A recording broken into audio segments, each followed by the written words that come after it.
Absolutely, and especially in our environment, the Fargo-Moorhead area simply doesn't have enough adequate daycare, and this is a question of NDSU's campus community, but the larger community.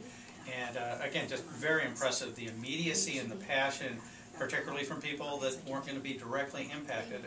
It was overwhelming.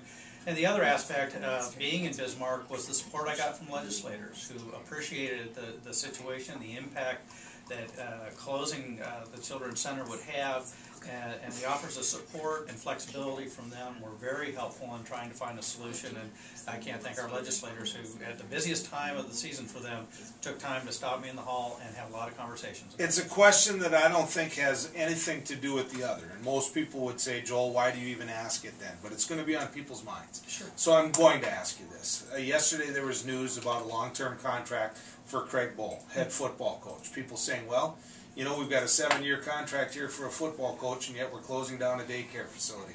Talk to me about why that doesn't pertain to the other. Well, the fact is that the vast majority of Craig's salary comes from private donations.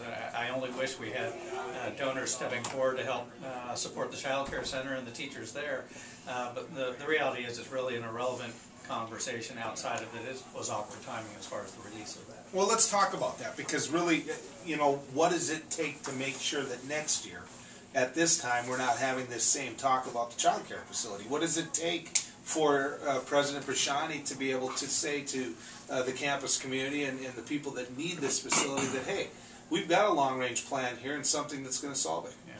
Well, the outpouring and that attention that people's conversations brought suggests to me we can't afford to be without this child care center. So that's highly motivational, and that was not brought forward in recommendations about closing it. We're going to find a solution. I don't know what that is, but the truth is that the business plan for the center hasn't been looked at since the academic component of it was removed a number of years ago.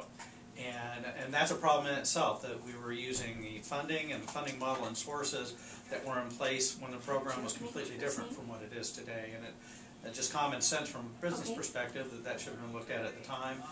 Hindsight, of course, is 20/20, but we will find a solution.